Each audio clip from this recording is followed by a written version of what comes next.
Irmãos, bom dia. Graça e paz. Nós vamos orar, mesmo os irmãos sentados. Depois vamos nos levantar e vamos ler Efésios 4, 19. Então, vamos orar ao Senhor. Deus bendito, nós louvamos o Teu nome, nós Te exaltamos, nós Te admiramos. Nós somos muito gratos pelo facto de nos teres encontrado quando nem sequer interesse algum tínhamos de nos voltar para Ti. Obrigado por teres desfeito a inimizade que havia entre nós e Tu, ó Deus, e teres nos tornado Teus filhos, Teus servos, Teus cooperadores. Obrigado por tamanha honra e tamanho privilégio.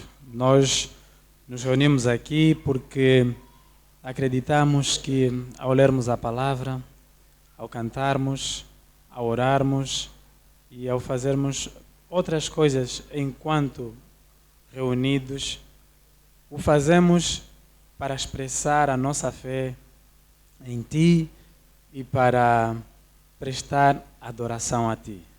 Por isso, aceita, ó Deus, cada ato aqui desenvolvido em louvor do Teu nome. E agora que vamos ler e meditar na Tua palavra, permita que o poder da Tua palavra possa de facto causar efeitos visíveis na nossa vida diária. A nossa oração em nome de Jesus. Amém. Queridos irmãos, por favor, vamos nos levantar um pouquinho. Já estaremos um tempo sentados. Vamos levantar. Vamos ler. O texto é este. Irmão, localiza na tua Bíblia, por favor. Vamos lê-lo todos em uníssono. Efésios 4, 29. Bem, como temos a bênção do texto projetado, nós vamos lê-lo na versão que está projetada aí. Vamos ler juntos então? Não saia. Não saia.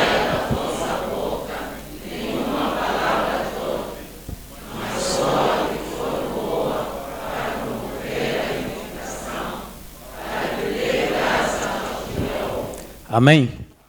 Os irmãos podem tomar os assentos. Efésios é uma epístola que nós conhecemos bem. Nós lemos várias vezes essa epístola. E o tema central dessa epístola, ou desta carta, é a reconciliação de toda a criação em Cristo Jesus. Paulo faz questão de desenvolver essa ideia ao longo da epístola, ao longo da carta. Nós podemos ver isso no capítulo 1, versículo 9, 10, 20 a 23, e depois no capítulo 2, versículos 10 a 22, no capítulo 3, versículo 6. Então, Paulo aqui ensina que o efeito que Cristo começou também será consumado nele mesmo. Ou seja, a reconciliação que começou em Cristo terá também a sua consumação nele. Através de Cristo foi destruída a separação e começou-se então a se reunir novamente as partes desfeitas. A velha divisão da humanidade entre judeus e gentios foi separada. O capítulo 2, versículo 10 a 16, atesta isso. E a mais antiga separação existente entre a humanidade e Deus também foi desfeita. O capítulo 2, versículos 17 e 18 fazem menção disso.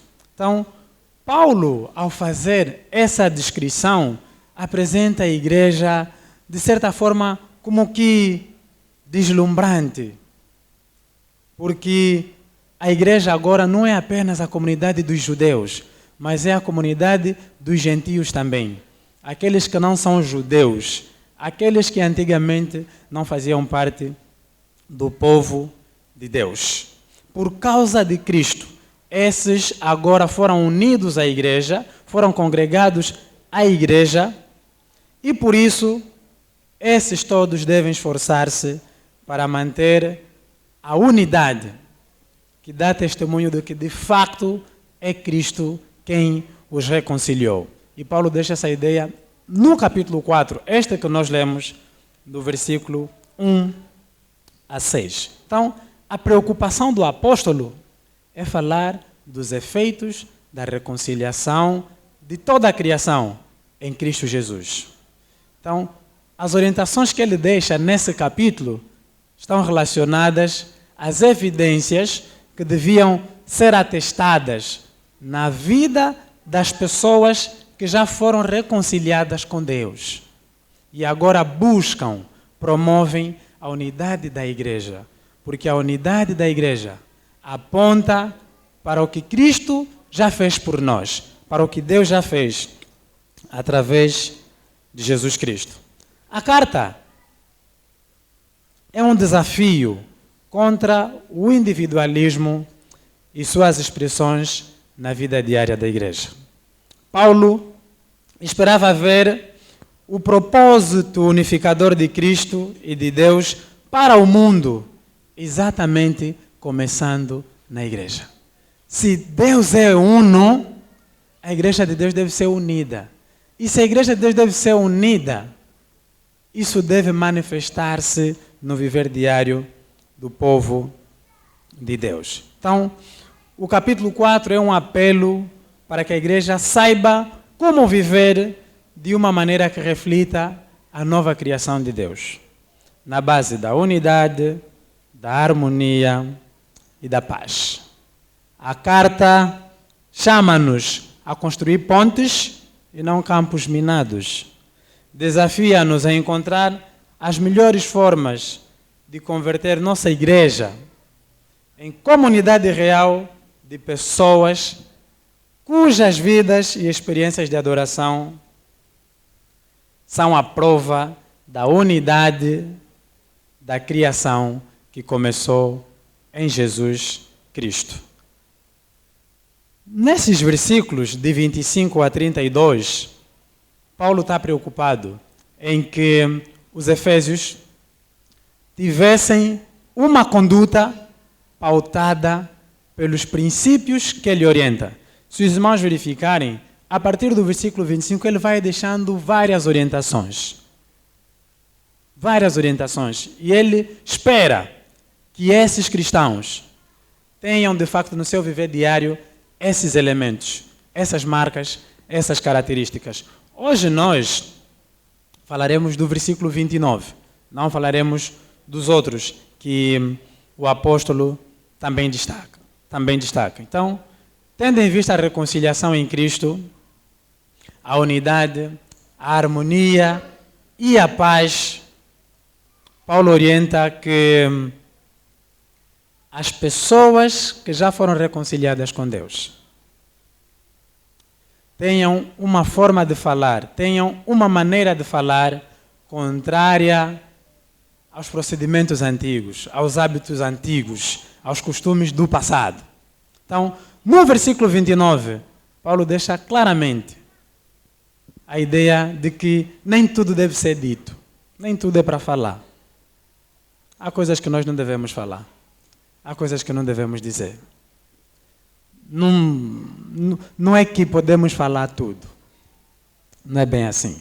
Então, o apóstolo deixa claro, no versículo 29, dentro de todas essas orientações relacionadas com os efeitos da reconciliação que nós temos com Deus através de Jesus Cristo, que uma das evidências de que fomos reconciliados com Deus e estamos interessados com a unidade da Igreja de Cristo será a nossa maneira de falar. E no versículo 29, ele orienta então o que não se deve falar e o que se deve falar. E para que se deve falar. Então, nós vamos olhar este versículo e vamos pensar um pouco nele. Versículo 29.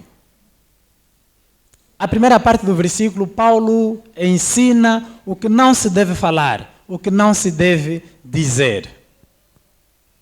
Não saia da vossa boca nenhuma palavra torpe. Não proceda da vossa boca a viva voz uma ideia, uma declaração, um assunto que seja corrompido por alguém.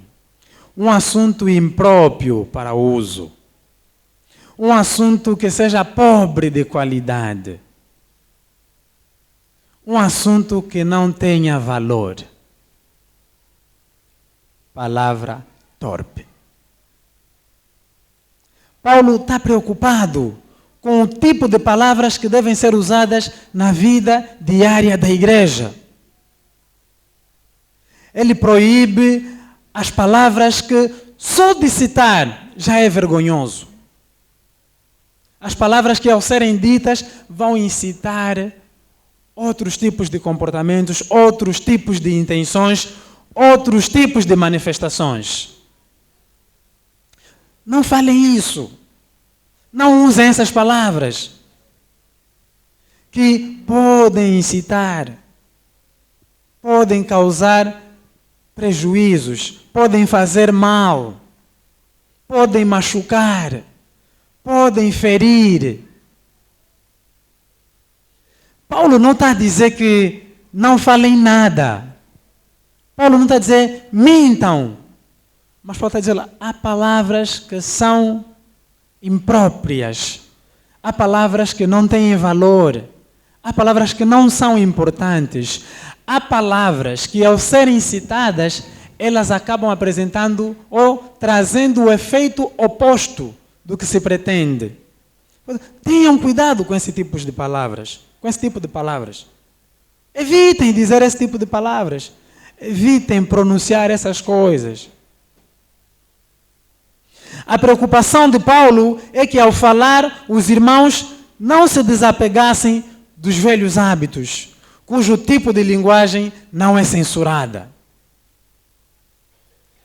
Dos velhos hábitos em que, ao falar, não há amor nem há sabedoria.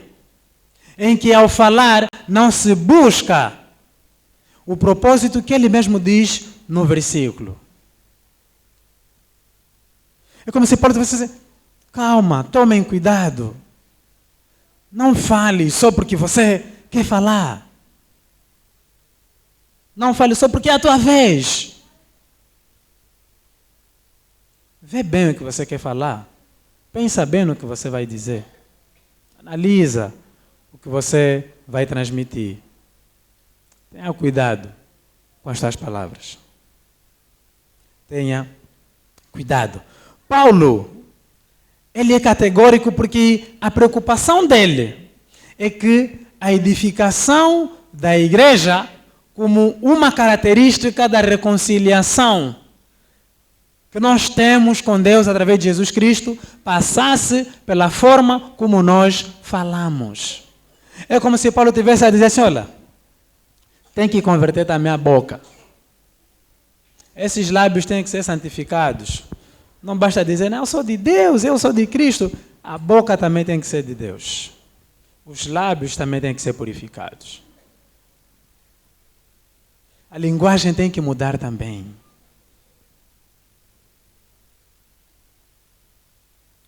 Paulo é categórico em dizer que há o que não se deve falar. Nem tudo deve ser dito.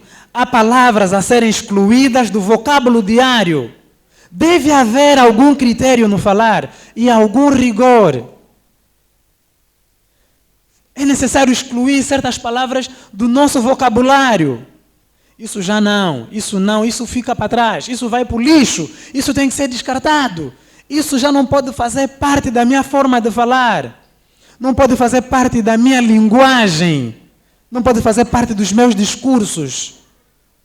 Isso tem que ficar para trás. Eu já sou de Cristo. Eu já sou de Deus. Não posso falar como se estivesse descontrolado. Não posso falar como se não tivesse freio. Não posso falar como se não fosse dominado ou domado ou controlado pelo Espírito Santo. Paulo, ele está preocupado para que a linguagem desses irmãos não seja pobre, não seja mesquinha, não seja descuidada, não seja imprudente e infeliz. Sabe, irmãos, ser pobre no falar, mesquinho na linguagem, descuidado nas abordagens, imprudente nas declarações, infeliz nos discursos. Evite isso. Não fale. Não fale, não fale. Não saia da tua boca essas coisas. Evite dizer essas coisas. É como se ele tivesse a pedir. Pensa bem antes de você dizer alguma coisa. Pensa bem. Pode ser que o que você pretende dizer não gere edificação. Pode ser que o que você pretende dizer não faça bem. E aqui não é para as pessoas serem falsas, é para as pessoas serem cuidadas, é para as pessoas serem prudentes. Para as pessoas considerarem antes de fazerem uma afirmação. Pense bem. Então, Paulo ensina o que não se deve falar. Paulo ensina o que não se deve dizer. É necessário tomar cuidado com o que dizemos e como falamos, para que as nossas palavras não produzam o efeito contrário da unidade que Cristo espera do seu povo. Para que as nossas palavras não produzam efeito contrário da edificação que deve ser desenvolvida também através da forma como nós conversamos, como nós discutimos, como nós interagimos. Queridos irmãos, essa proibição de Paulo levanta muitas questões para a nossa reflexão. E uma delas seria: o que temos falado às pessoas? Que palavras têm saído da nossa boca? Isso é para que eu pense, é para que os irmãos pensem também. E isso, Paulo fala no contexto de igreja, mas nós podemos estendê-lo para o contexto das nossas convivências, das nossas interações. Não apenas de forma exclusiva na igreja local. Como é que nós conversamos em casa? Quais são as palavras que os pais proferem para os filhos proferem para os pais, os irmãos proferem uns aos outros, ou uns para os outros? Como é que nós conversamos? Como é que nós falamos? E nós podemos acrescentar o teste. Como é que nós falamos quando estamos muito contentes, ou quando estamos muito tristes, ou muito revoltados? Será que eu, na condição de marido, tenho cuidado de falar aquilo que não vai machucar a minha esposa? Ela, na qualidade de esposa, tem cuidado de falar aquilo que não vai ferir o seu marido? Na condição de pais, há aquele cuidado de falar o que vai de facto fazer bem ao filho. Ou podemos falar de forma descontrolada com os filhos? Eles são mais novos, eles são crianças. Nós somos adultos. E não esquecemos os próprios filhos. Será que sempre falam o que deve e como se deve com os pais? E podíamos pensar entre irmãos e entre vizinhos e entre colegas no serviço. Precisamos pensar nessas coisas. Paulo está a falar para as pessoas que já são de Deus, que já são de Cristo. Não fale essas coisas. E Paulo prossegue Depois de proibir, ele então diz o que deve se falar, o que deve ser dito. Só o que for bom para promover a edificação. Não fale o que for torpe, o que for sem valor, o que for desprezível. Fale só o que for bom para a edificação. Ou seja, a preocupação do Paulo é edificar. Não é só falar. É minha vez de falar. Agora a palavra é minha. Não, não é só isso. Quer falar? É para edificar. É o que o texto diz. Porque às vezes nós entramos em certas conversas, certas discussões, certas abordagens que não edificam mesmo. E ficamos e conversamos. Às vezes muito tempo, ou pouco.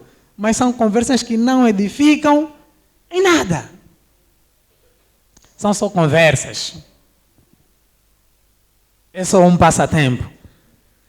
Se anteriormente Paulo proíbe que se apeguem à linguagem desprezível, agora ele apresenta a exclusividade do que se deve falar. Então, não é para falar tudo, não é para falar de qualquer maneira, não é para falar qualquer coisa. O que vocês vão falar deve promover edificação. Apenas o que for útil e saudável, honesto e amável. A ideia de edificar é isso, é trazer coisas úteis e saudáveis, coisas honestas e amáveis. Porque alguém podia dizer, não, eu vou falar isso, vai trazer de facto edificação. E o que eu vou falar é útil. Ou o que eu digo é honesto. Irmãos, não basta falar o que for útil. É necessário que seja de igual modo benéfico. Você, não, mas isso é útil. É útil, mas é benéfico. Vai realmente trazer benefício. Não basta que seja honesto, é necessário que seja com amor. Não, mas eu estou a ser honesto, só que você está a ser rude. Não, eu estou a ser honesto, mas você está a ser grosseiro.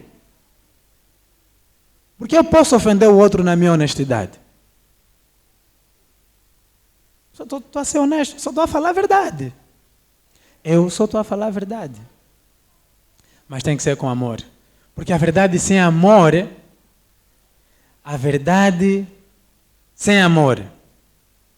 pode ser grosseria. E falar o que for útil, o que julgamos ser útil, mas não ser saudável, isso pode ser entendido como arrogância. Não, isso é útil, mas é que a minha abordagem de uma coisa útil, quando eu não tenho cuidado de verificar se isso também será benéfico, isso pode se tornar arrogante. E uma coisa honesta, sem amor, pode ser mesmo grosseria. Não é o que eu quero, não é o que eu pretendo, mas pode ter esse efeito. Pode ter esse impacto. Pode deixar essa impressão. Paulo diz, ao contrário do falar torpe, a fala do cristão deve levar o outro ao crescimento. Deve ajudá-lo a subir novos degraus na sabedoria, na piedade, na felicidade e na santidade cristã. Quando nós falamos, não é para espezinhar os outros. Não é para humilhar, não é para rebaixar, não é para ultrajar. Nós queremos falar para ajudar, para encorajar a crescer. Isso pode doer? Sim. Isso pode chocar? Sim. Mas se for com amor, se for útil, se for amável, honesto e saudável, deve ser dito. Deve ser dito. É para o nosso crescimento. É para aprendermos, é para avançarmos, é para nos ajudarmos. Portanto, cada cristão deve agir com desprendimento, sem qualquer egoísmo, para edificar os seus companheiros. E a sua palavra deve ser sempre usada para edificar. Ou seja, irmãos, se os outros não são edificados com a nossa maneira de falar, é melhor se calar. Se os outros não são edificados com a nossa maneira de falar, é melhor se calar. Porque nós precisamos crescer, nós precisamos avançar, nós precisamos ir para frente, nós precisamos progredir, nós precisamos dar passos adiante. E se o nosso discurso nos faz recuar, nos faz retroceder, nos faz ficar paralisados, é melhor não dizer, é melhor não falar. É melhor se calar. Porque é necessário avançar, é necessário ir para frente, é necessário seguir adiante. Irmãos, nossa maneira de falar ajuda os outros a crescerem. Quantas histórias nós conhecemos de bons relacionamentos que se desfizeram por causa do que nós falamos? O que nós falamos. Fulano te disse isso. Fulano disse isso a teu respeito.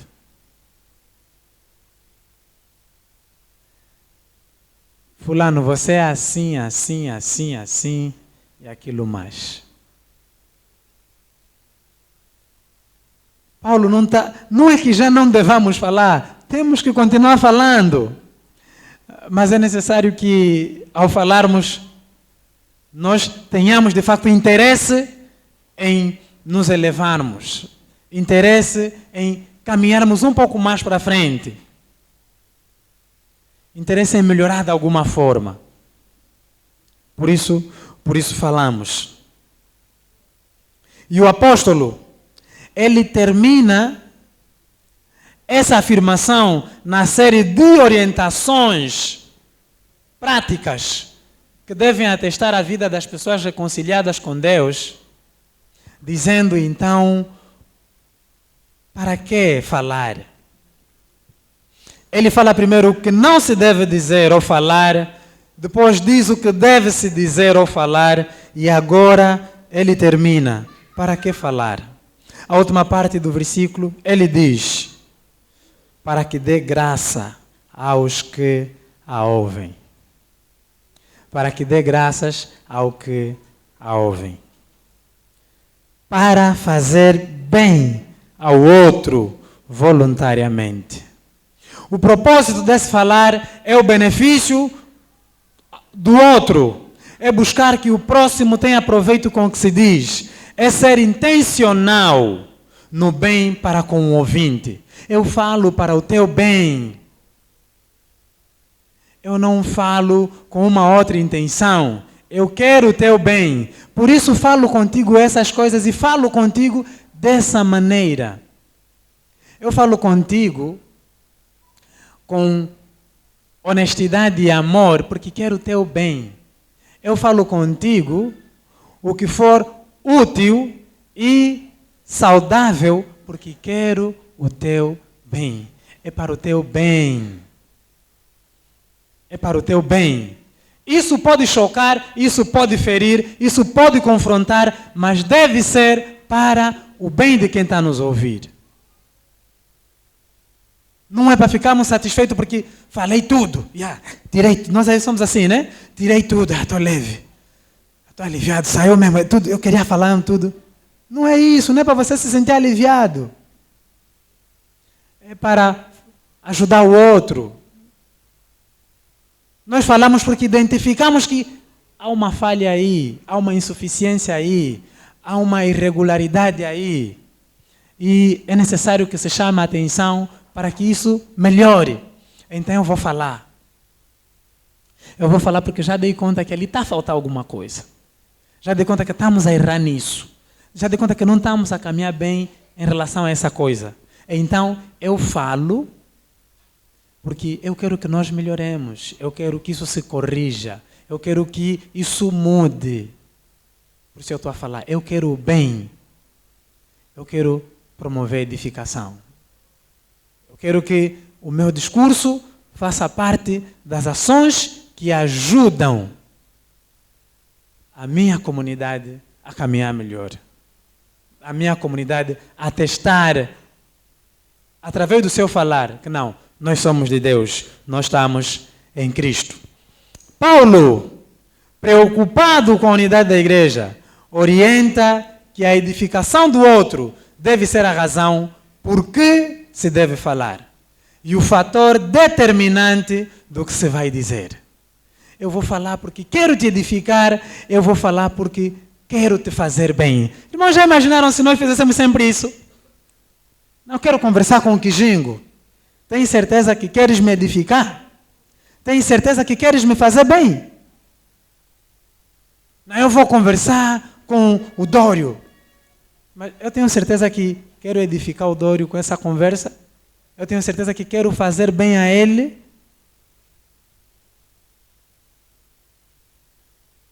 É o ponto. É a preocupação do apóstolo. Isso é que devia determinar, isso é que devia condicionar a nossa decisão de falar ou se calar. Se calhar, seja melhor se calar. Porque não tenho certeza que vai edificar, que vai fazer bem. Mas tendo certeza, é necessário falar. É necessário que se fale. Portanto, o falar de quem está reconciliado com Cristo deve, de facto, buscar a unidade da igreja. Deve ser de tal maneira que o ouvinte seja edificado. Nós conversamos muito. Nós temos uma rede de contactos e de pessoas vasta. Eu não sei o que nós estamos a falar. Não sei o que nós temos estado a dizer. Eu sei apenas as coisas que eu tenho dito. Eu sei apenas as coisas que eu tenho falado. Isso eu sei. E, infelizmente, para minha própria vergonha, nem sempre edifica, nem sempre faz bem. Não sei o caso do irmão. Não sei o caso da irmã. Não sei. Lá em casa, no serviço, no bairro, na família alargada, na igreja, não sei. O pouco que sei é a meu próprio respeito. Mas Paulo tem uma preocupação clara. Vamos falar para o bem. Vamos falar para edificar. Vamos falar com esse propósito, vamos falar com essa intenção. Vamos falar com esse querer, com essa vontade. A afirmação do apóstolo ainda nos faz pensar: será que a nossa maneira de falar dá prova de que nós já estamos reconciliados com Jesus Cristo e de que buscamos a unidade da igreja dele? É uma pergunta para o Kijingo pensar e para o irmão pensar também. Por isso, queridos irmãos, quando formos falar, é necessário nos certificarmos de que o que vamos falar é útil. Quando formos falar, é necessário nos certificarmos de que não estamos em busca de razão. Quando formos falar, irmãos, é necessário nos certificarmos de que não é para a nossa vanglória. Quando formos falar, é necessário nos certificarmos de que seremos verdadeiros e amáveis. Quando formos falar, é necessário nos certificarmos de que seremos honestos e respeitosos. Quando formos falar, é necessário nos certificarmos de que será para a edificação de quem nos ouvirá. Quando formos falar, é necessário que nos certifiquemos de que será para a glória de Deus. Quando formos falar, irmãos, é necessário de que nos certifiquemos que não temos outros interesses além destes que a Bíblia aponta, que a Bíblia atesta. Que Deus nos ajude a melhorarmos a nossa maneira de falar, a nossa linguagem, para que os nossos discursos e as nossas conversas tragam edificação mútua e nos ajudem a crescermos juntos e avançarmos como povo de Deus, como igreja de Cristo, como discípulos de Jesus, como indivíduos, como cidadãos. Deus se digne abençoar a sua palavra e a vida de todos nós.